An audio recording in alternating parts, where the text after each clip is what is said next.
صل على سيدنا ومولانا محمد وعلى بسم اللہ الرحمن الرحیم۔ السلام علیکم ناظرین و سامعین کرام۔ پروگرام یاد الہی میں روزانہ عظیم ہستیوں کے تذکارے پاک کیے جاتے ہیں اور اس کے ساتھ ساتھ کچھ ایسے موضوعات پر گفتگو ہوتی ہے جن سے آپ کو رہنمائی حاصل ہوتی ہے۔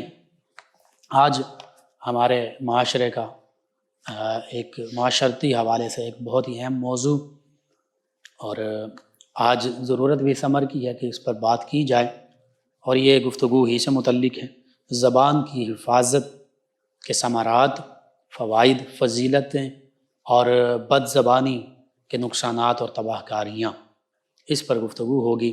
بعض اوقات ہمارے ویورز اور لسنرز جو ہیں اس حوالے سے اکثر پوچھتے ہیں قرض کی ادائیگی کے لیے وظائف، تو میں عرض کر دیتا ہوں قرض کی ادائیگی کے لیے نماز جمعہ کے بعد 100 مرتبہ اس عمل کو پڑھنے سے بغیر کسی کی محتاجی کے غیب سے قرض کی ادائیگی کے اللہ تعالیٰ اسباب مہیا فرمائے گا۔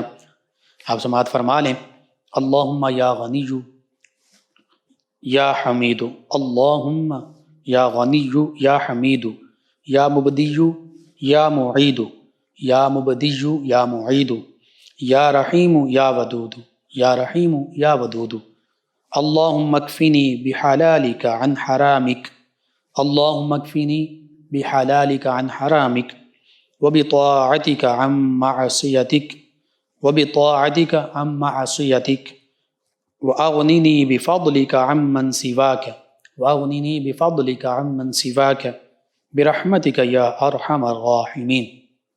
تو یہ وظیفہ اپنے معمول کا حصہ بنائیے، نماز جمعہ کے بعد 100 مرتبہ پڑھیے، انشاءاللہ غیب کی طرف سے، اللہ کی طرف سے قرض کی ادائیگی کے اسباب پیدا ہو جائیں گے۔ اسی طرح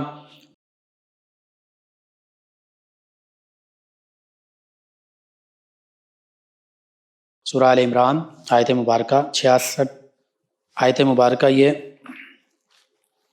26 اور 27 بنتی ہے۔ سورہ آل عمران آیت مبارکہ 26 اور 27، یہ 5 مرتبہ پڑھنے والے کا قرض آسانی سے ادا ہو جائے گا، جو ہر فرض نماز کے بعد سورہ آل عمران آیت مبارکہ 26 اور 27 5 مرتبہ پڑھے۔ اسی طرح پہلے ہی وظیفے کے جو الفاظ ہیں ان کو بھی پڑھا جا سکتا ہے، سنن ترمذی میں یہ موجود، اللہم اکفنی بحلالک عن حرامک، اللہم اکفنی بحلالک عن حرامک واغننی بفضلک عن من سواک۔ اے اللہ، جن اشیاء کو تو نے حرام کیا ان سے بچاتے ہوئے اپنی حلال کردہ اشیاء کو میرے لیے کافی کر دے، اور اپنے فضل سے مجھے اپنے سوا ہر کسی سے بے نیاز کر دے۔ تو یہ بھی پڑھا جا سکتا ہے، کثرت سے پڑھیں، دعا بھی مانگیں۔ اور چوتھا وظیفہ روزانہ بعد نماز عشاء 1313 مرتبہ، نماز عشاء کے بعد روزانہ 1313 مرتبہ یا رحمان یا رحیم پڑھیں، اول آخر 11 مرتبہ درود پاک پڑھیں، انشاءاللہ اللہ تعالیٰ نے چاہا تو ضرور قرض کی ادائیگی کے اسباب پیدا ہو جائیں گے۔ اسی طرح 5واں وظیفہ 41 دن تک بلا ناغہ نماز عشاء کے بعد 100 مرتبہ سورۃ النصر، اذا جاء نصر اللہ والفتح، بسم اللہ الرحمن الرحیم کے ساتھ پڑھیں، اول آخر 3 مرتبہ درود پاک لازمی پڑھیں، انشاءاللہ اللہ تعالیٰ غیب سے آپ کے قرض کی ادائیگی کے اسباب پیدا فرما دے گا۔ یہ وظائف ہیں۔ اکثر لوگ قرض کے بوجھ تلے دبے ہوتے ہیں اور بڑے پریشان ہوتے ہیں، تو جنہوں نے قرض واپس لینا ہے وہ بھی تھوڑی سی اس میں نرمی کر دیں، حدیث مبارکہ کے مطابق بہت اجر اور ثواب، حتیٰ کہ معاف کر دیں تو پھر اس کا اجر انشاءاللہ اس دنیا میں بھی حاصل ہوگا، اور روز محشر تو بالخصوص اجر ملے گا اس کا، اور اللہ کے ہاں بھی بڑا پسندیدہ عمل ہے یہ۔ بہرحال آپ کو ضرورت ہے، ضرور اس وظیفے کو اپنے معمول کا حصہ بنائیے، اپنے اعزاء اقربا، رشتہ داروں، دوست احباب، پڑوسیوں، محلے داروں، امت مسلمہ تک پہنچائیے۔ میرے آپ کے ہمارے بتانے سے اگر کسی بھی ہمارے مسلمان بہن بھائی، کسی مسلمان گھرانے، کسی مسلمان فرد کا فائدہ ہوتا ہے، انشاءاللہ یہ ہمارے لیے دین و دنیا آخرت میں بھلائی، فائدہ، نجات اور شفا کا باعث ہوگا۔ اللہ سبحانہ و تعالی ہمیں آسانیاں عطا فرمائے، آسانیاں بانٹنے والا بنائے، مشکلات سے ہماری حفاظت فرمائے، آمین۔ جی ناظرین و سامعین، زبان کی حفاظت کے ثمرات اور بد زبانی کی تباہ کاریاں۔ زبان اللہ تعالیٰ کی دیگر نعمتوں کی طرح ایک بہت خاص نعمت ہے۔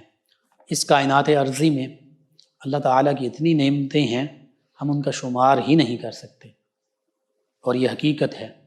اللہ نے بھی اسی کی طرف اشارہ بھی فرمایا اور فرما دیا، وَإِن تَعُدُّوا نِعْمَتَ اللَّهِ لَا تُحْصُوهَا، فرمایا اگر تم اللہ کی نعمتوں کو گننا چاہو، ان کا شمار کرنا چاہو، تو تم ان کا شمار نہیں کر سکتے، گن نہیں سکتے۔ بے شمار اللہ تعالیٰ کی نعمتیں ہیں، ان میں سے چند ایک نعمتوں کا ذکر کر لیتے ہیں۔ بڑی بڑی نعمتیں، یہ کائنات اللہ تعالیٰ نے ہمارے لیے تخلیق فرمائی، یہ بہت بڑی نعمت۔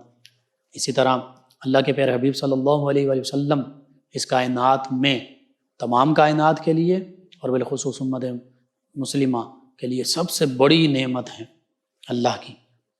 اسی طرح قرآن مجید فرقان حمید اللہ کی بہت بڑی نعمت، اسلام بہت بڑی نعمت، زندگی دی، یہ جان، یہ سانس دی ہے، یہ اللہ کی بہت بڑی نعمت۔ پھر ہمارے پہاڑ ہیں، گلیشیئرز ہیں، جو برف کے پہاڑ ہیں، وہ برف پگھلتی ہے تو پانی دریاؤں میں بہتا ہوا آتا ہے، نہروں میں آتا ہے، اور ہمارے پینے کے قابل، ہمارے استعمال کے قابل ہوتا ہے، وہ ہم اسے استعمال کرتے ہیں۔ حتیٰ کہ اکثر ملک پاکستان کی بات کریں تو دریائے سندھ میں سے ہوتا ہوا پانی سمندر برد ہو جاتا ہے، ضائع ہو جاتا ہے۔ اسی طرح ہر چیز، سمندر ہیں، دریا ہیں، نہریں ہیں، کھیتیاں ہیں، سرسبز زمینیں ہیں، صحرا ہیں، پہاڑ ہیں، ندیاں، نالے ہیں، کتنی نعمتیں ہیں، پھل پھول، درخت، سبزیاں، فروٹ، کتنی نعمتیں۔ اور پھر ہمارے اپنے اندر کتنی اللہ تعالیٰ نے ہمیں نعمتیں عطا فرمائیں۔ سب سے پہلی نعمت سانس کی، زندگی کی، کہ ایک سانس جو آنے والا ہے نہ آئے تو زندگی ختم۔ یہ اتنی بڑی نعمت ہے ایک سانس بھی۔ اور پھر یہ ہمیں ہاتھ دیے، پاؤں دیے، آنکھیں دیں، کان دیے، ناک، زبان، ہر چیز، دل، جگر، گردے، دماغ، ہر چیز کا اپنا اپنا فائدہ ہے۔ ایسی نعمتیں ہیں، ایک ایک چیز، کوئی بھی چیز ایسی نہیں ہے ان میں سے جو بیکار اللہ نے پیدا کی ہو۔ اور پھر کائنات کی ہر چیز ہمارے لیے پیدا فرما دی، ہمیں ہمارے لیے مسخر کائنات کو کر دیا۔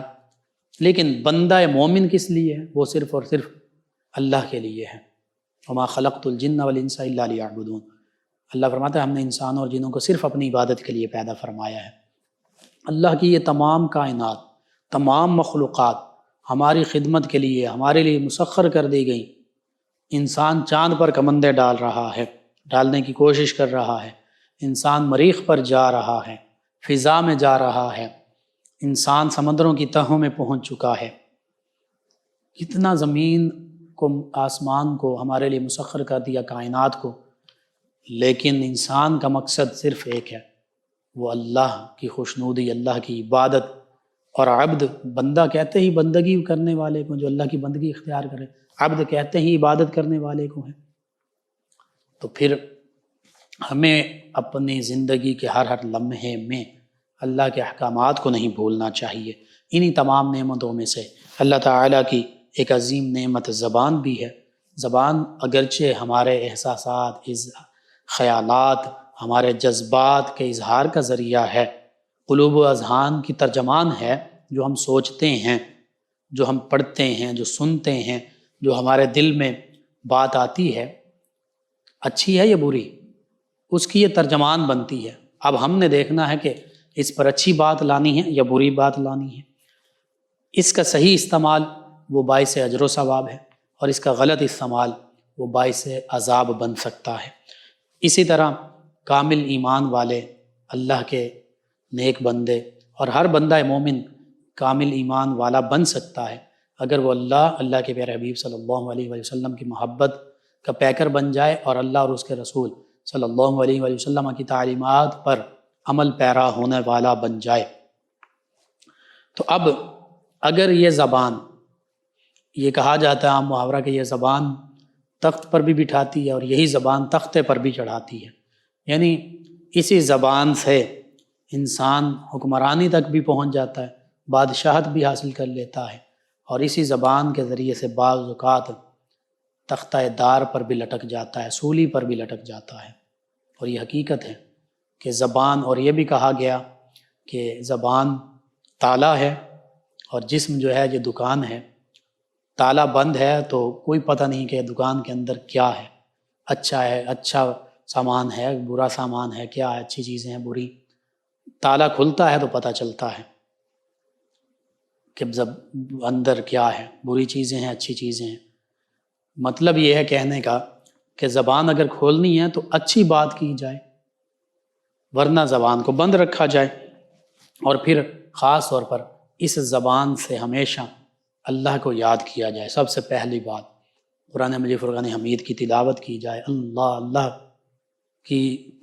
اللہ کا ذکر کیا جائے۔ افضل الذکر لا الہ الا اللہ، لا الہ الا اللہ، لا الہ الا اللہ کا ورد کیا جائے، سب سے افضل ذکر ہے۔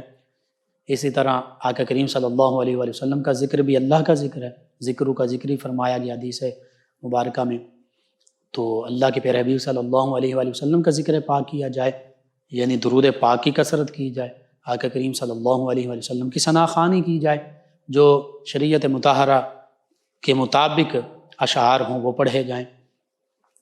تو یوں زبان سے اچھا کلام نکالا جائے۔ اور پھر زبان سے جو کچھ ہم بولتے ہیں قرآن مجید فرقان حمید کی تعلیمات کے مطابق ہمارے ہر ہر عمل، ہر فعل جو کچھ ہم کرتے ہیں یہ محفوظ ہو رہا ہے، کرامن کاتبین لکھ رہے ہیں۔ اسی طرح ہم جو زبان سے بولتے ہیں وہ بھی کرامن کاتبین جو ہیں، کرامن کاتبین یعلمون ما تفعلون، جو کرتے ہیں اسے جانتے بھی ہیں، اور ایک جگہ پر یہ بھی قرآن مجید فرقان حمید میں اسے لکھتے بھی ہیں، یہ کاتب بھی ہیں۔ تو پھر جیسے اگر غلط اعمال کرنے کی وجہ سے کل روز محشر یہ جسم کے اعضاء بولیں گے، پاؤں بولے گا کہ مجھے فلاں گناہ کی طرف یہ لے کر گیا، ہاتھ بولیں گے، اسی طرح دیگر اعضاء بولیں گے، تو اسی طرح زبان جو ہے اس کا حساب بھی کل روز محشر ہوگا۔ تو قرآن مجید فرقان حمید میں یہاں تک کہا گیا وَقُولُوا قَوْلًا سَدِيدًا، کہ سچی اور سیدھی بات کیا کرو، یُصْلِحْ لَكُمْ أَعْمَالَكُمْ، اگر تم سچی سیدھی حق بات کہو گے تو اللہ تعالیٰ تمہارے اعمال درست فرما دے گا۔ یُصْلِحْ لَكُمْ أَعْمَالَكُمْ وَيَغْفِرْ لَكُمْ ذُنُوبَكُمْ، تمہارا گناہ بخش دے گا۔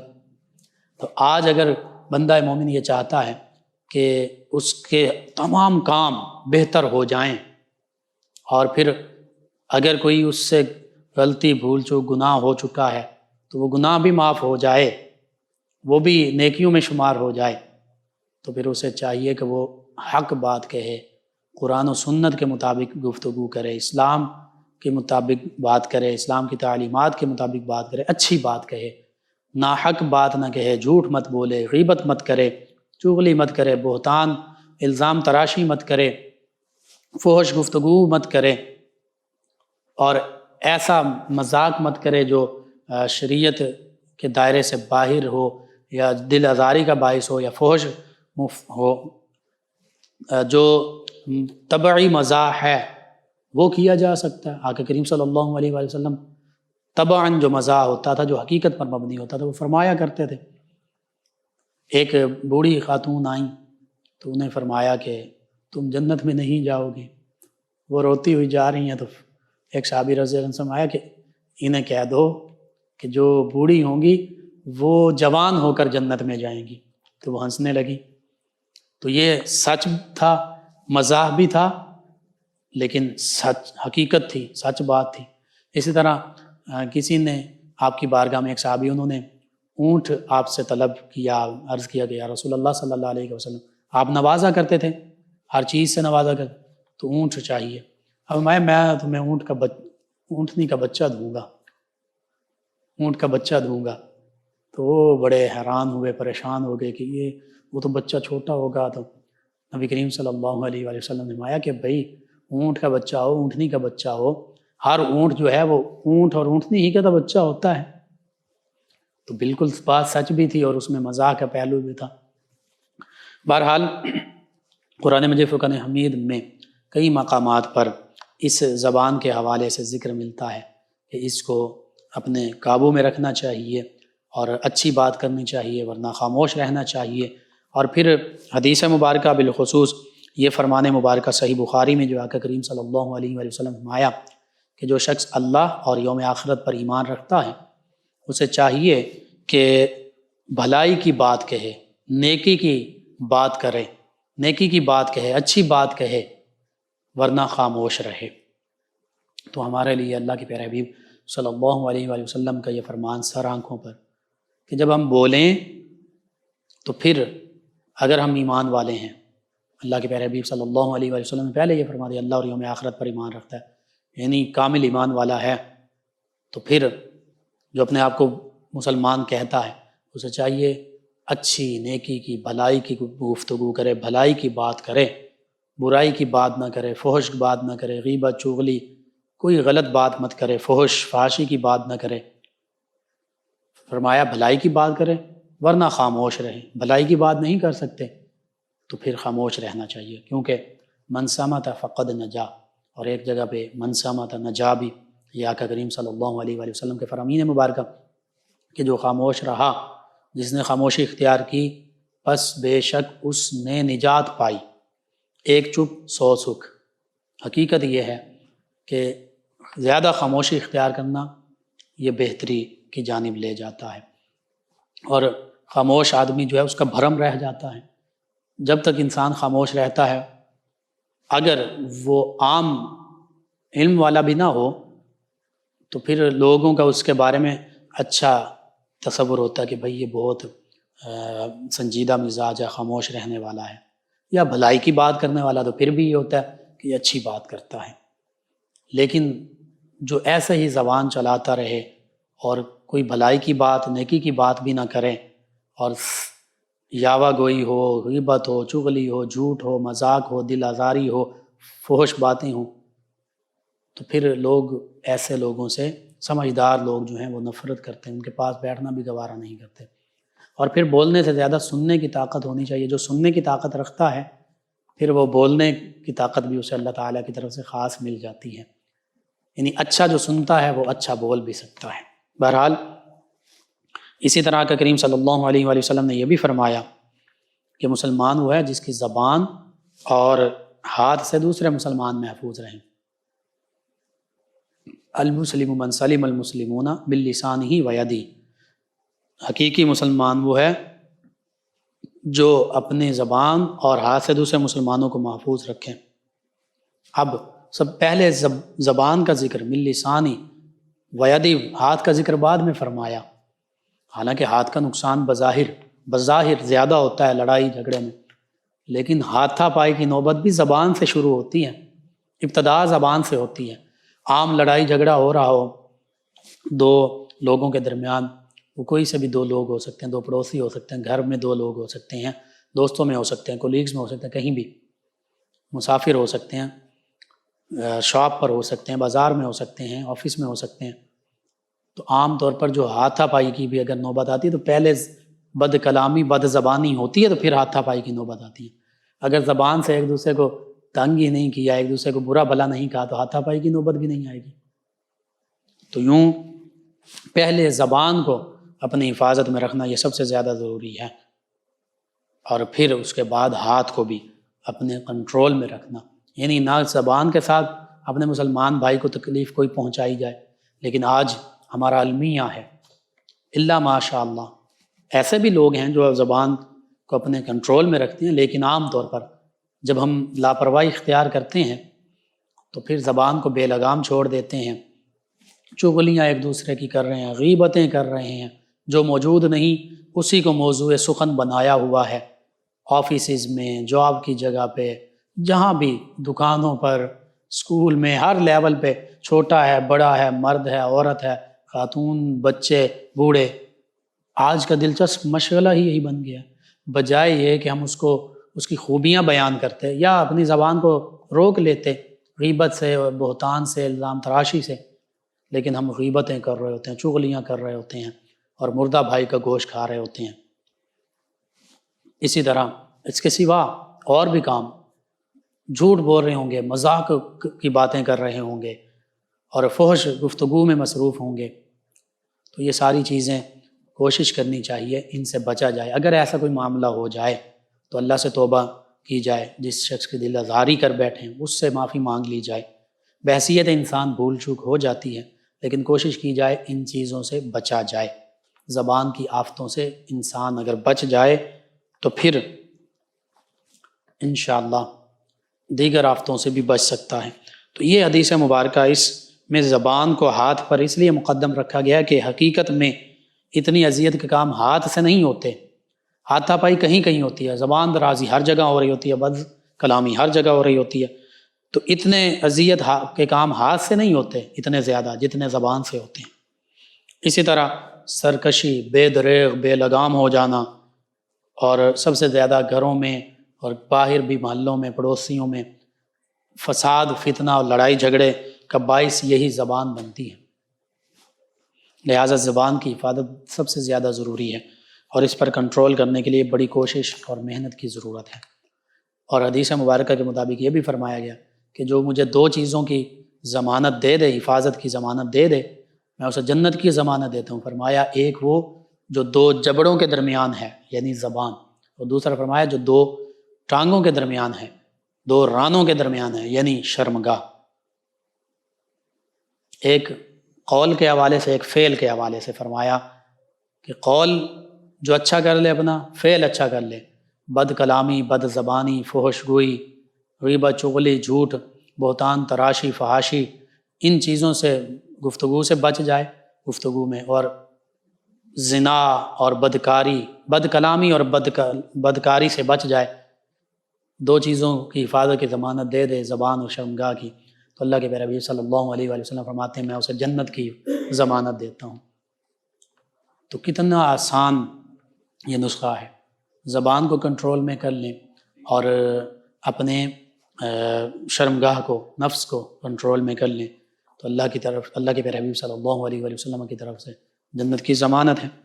زبان کی حفاظت اور اس کا صحیح استعمال یہ ہے کہ جو بھی لفظ زبان سے نکالیں اس کے انجام پر نظر رکھیں اور خوب سوچ سمجھ کر گفتگو کریں، زبان سے لفظ نکالیں۔ اسی طرح گفتگو کریں، بات کریں تو سچی اور اچھی بات کریں، اور ورنہ دینی اور دنیاوی لحاظ سے خاموش رہنا ہی بہتر ہے۔ سلف صالحین کا یعنی جو ہمارے بزرگ تھے ان کا اس بات پر کامل یقین تھا، اور بزرگان دین آج بھی کہتے ہیں کہ خاموشی میں 70,000 فائدے ہیں، اور یہ تمام فائدے 7 کلمات میں، 7 جملوں میں، 7 باتوں میں جمع ہیں، اور ہر کلمے میں 1000 فائدے ہیں۔ وہ کون سے ہیں؟ پہلا، خاموشی بغیر مشقت کے عبادت ہے، محنت کے بغیر عبادت، خاموش رہنا۔ خاموشی بغیر زیور کے زینت ہے، خوبصورتی ہے۔ خاموشی بغیر بادشاہت کے ہیبت ہے، خاموش رہنے والے کے ہیبت، روب رہتا ہے۔ خاموشی بغیر 4 دیواری کے قلعہ ہے، خاموش رہنے والا اپنی حفاظت کر لیتا ہے، لوگوں سے بھی، اس دنیا میں بھی، آخرت میں بھی۔ خاموشی کے باعث کسی ایک سے بھی معذرت سے استغنا مل جاتا ہے، یعنی بولتا ہے تو کسی کی دل آزاری کر بیٹھتا ہے، کوئی غلط بول بیٹھتا ہے جانے انجانے میں، خاموش رہتا ہے تو اس سے بچ جاتا ہے، دوسروں سے معذرت نہیں کرنی پڑتی، شرمندہ نہیں ہونا پڑتا۔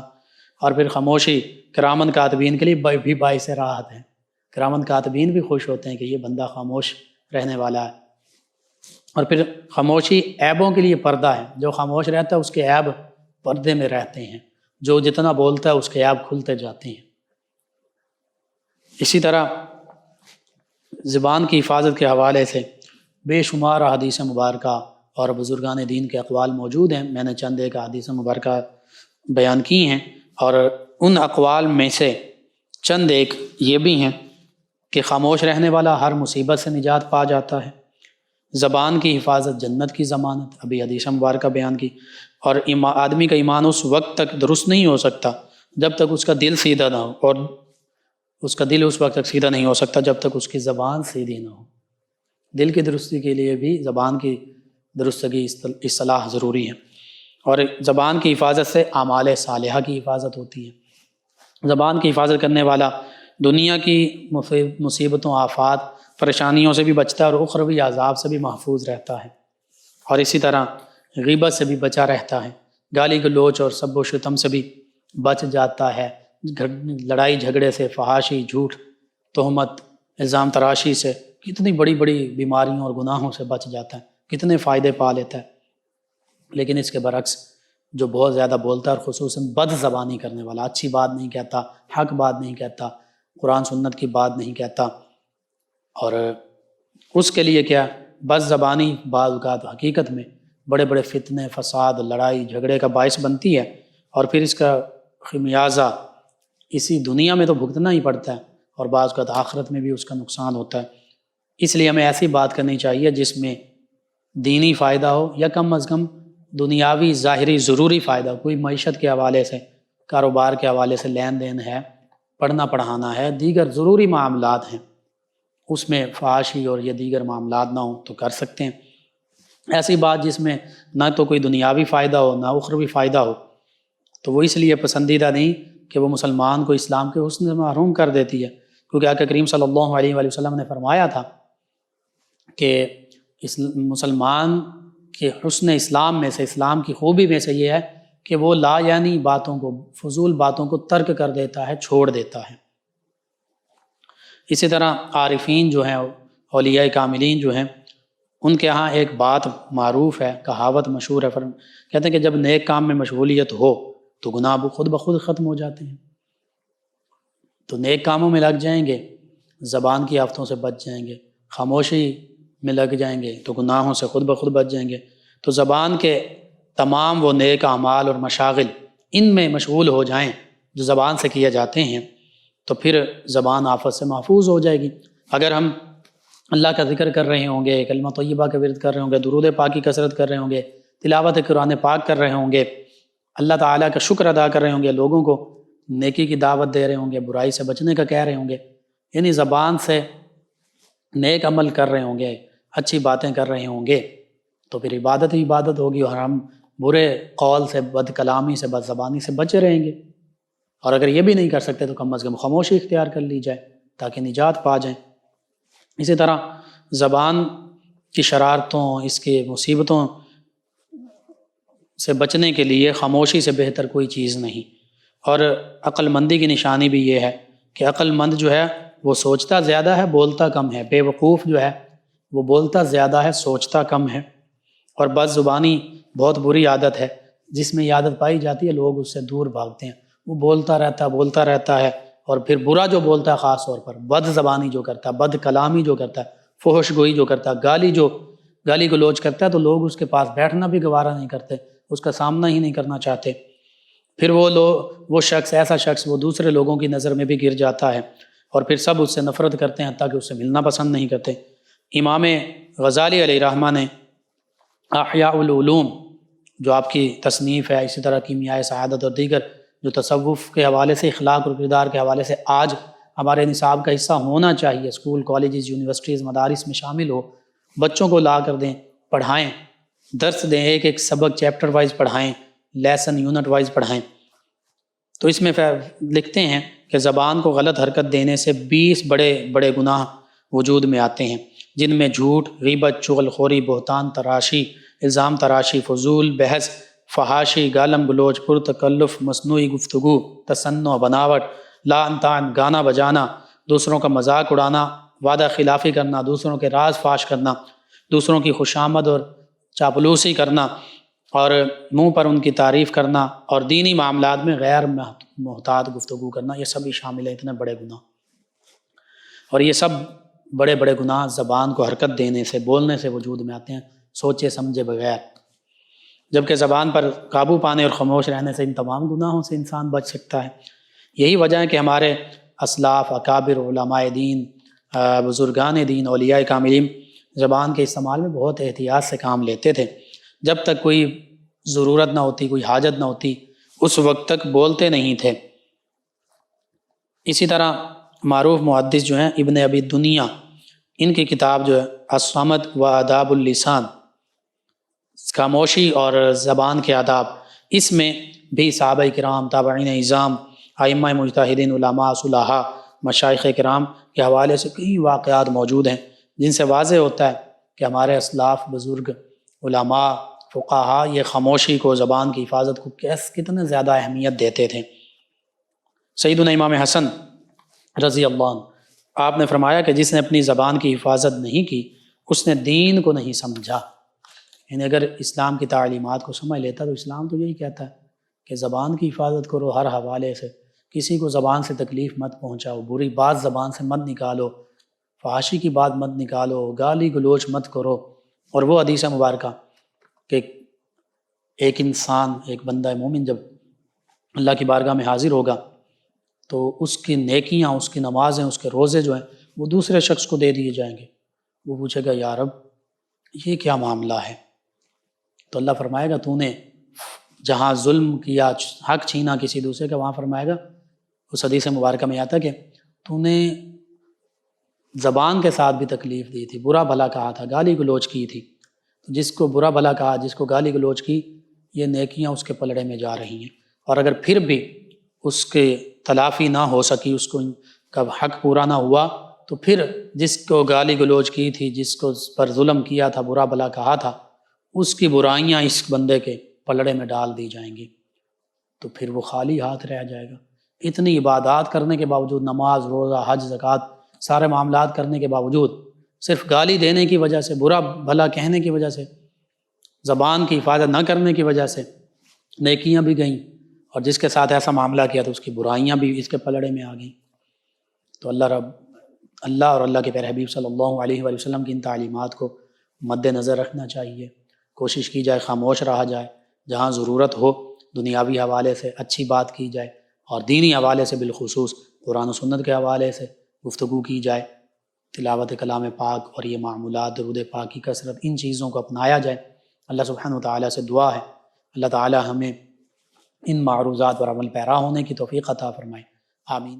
اللهم صل على سيدنا ومولانا محمد وعلى آپ سماعت فرما رہے ہیں پروگرام یاد الہی۔ ناظرین سامعین زوران ہمیں جوائن کیا ہے محمد عثمان صاحب ہیں، کہتے ہیں السلام علیکم۔ جی وعلیکم السلام۔ کہتے ہیں بھائی اللہ جل جلالہ کا مطلب کیا ہے بتا دیں، شکریہ۔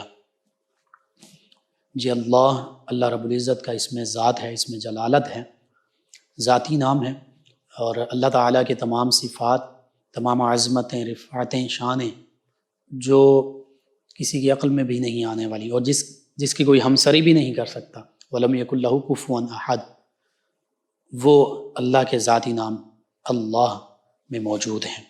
یعنی صفات کا مجموعہ، اللہ کی ذات کا مجموعہ، وہ سارا صفات بھی اور سارا اس لفظ اللہ میں ہے، اور اس کو اسم اعظم بھی کہا جاتا ہے۔ جل جلالہ کا معنی ہے کہ وہ عظمت والا ہے، وہ بزرگی والا ہے، ہیبت والا ہے، جلال والا ہے۔ اور بعض اوقات ہو علیحدہ سے بھی بول دیتے ہیں، هو اللہ الذی لا الہ الا ہو کا معنی وہی اللہ، یعنی اللہ کی طرف اشارہ کیا جاتا ہے، اس سے مراد بھی اللہ ہی کی ذات ہوتی ہے۔ عام طور پہ ہو کا مطلب ہوتا ہے وہ ہوا، وہ۔ تو اللہ جل جلالہ، اللہ بہت بزرگی، عظمت، جلال، ہیبت والا ہے۔ ان کے علاوہ ہمیں جوائن کیا ایک اور لسنر ہیں، کہتے ہیں السلام علیکم۔ جی وعلیکم السلام۔ کہتے ہیں سر آج کل کے مرد خواتین اکثر ناجائز تعلق کیوں رکھتے ہیں جبکہ وہ شادی شدہ بھی ہوں؟ خدا کے لیے ضرور روشنی ڈالیں۔ جی میں عرض کرتا ہوں ضرور مختصراً۔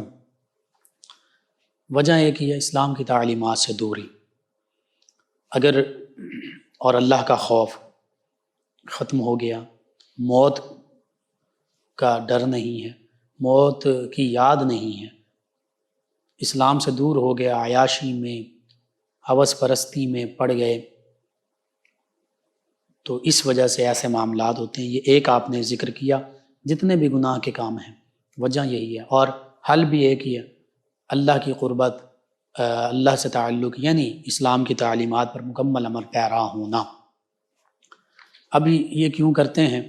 کئی وجوہات ہو سکتی ہیں، اس میں اسلام سے دوری تو سب سے بڑی وجہ ہے، ضمناً بے پردگی، مادر پدر آزادی، اور پتہ ہی نہیں ہے کہ اس مردوں کو اسلام نے کیا حکم دیا، نظر نیچی رکھنے کا، خواتین کو نظر نیچی رکھنے کا، خواتین کو گھروں میں قرار پکڑنے کا، بلا ضرورت بلا وجہ باہر نہ جائیں، جانا پڑے تو مکمل پردے میں جائیں۔ یہ مسلمان خواتین کے لیے اور مسلمان مردوں کے لیے احکام ہیں۔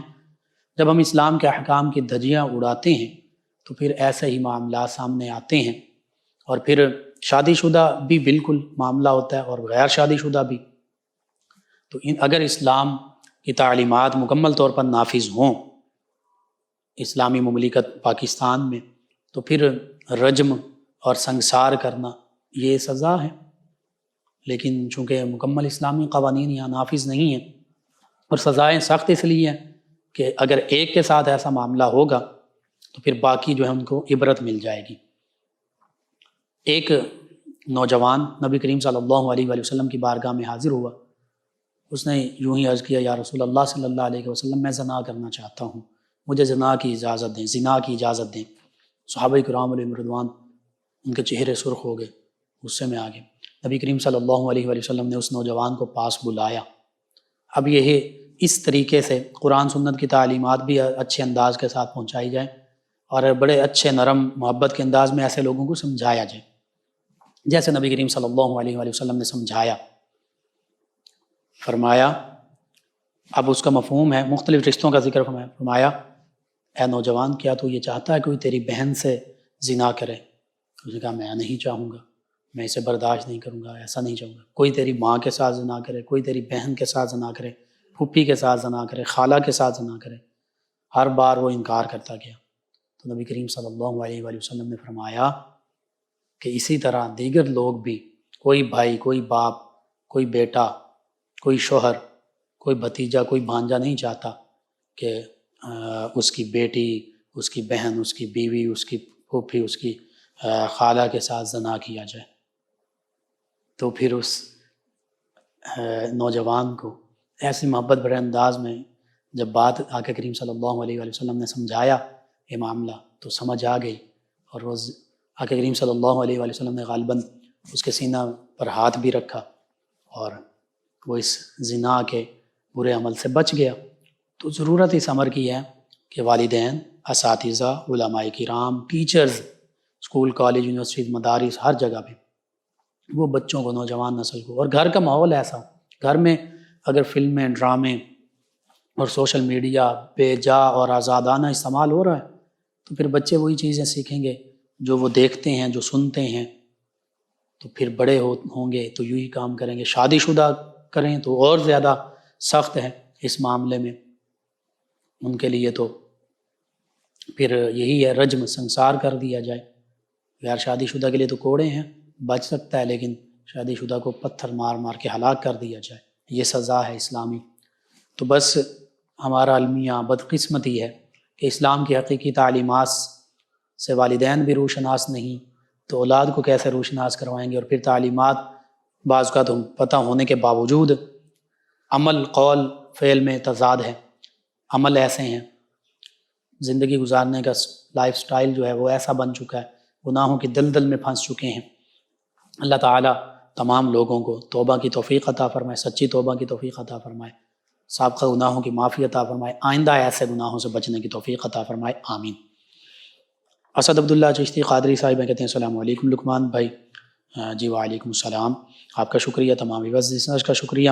عبداللہ صاحب فیصل آباد سے کہتے ہیں، میرا چھوٹا بھائی جس کا نام عبد الرحمن ہے، اسے مرگی کے دورے پڑتے ہیں، کوئی وظیفہ بتا دیں۔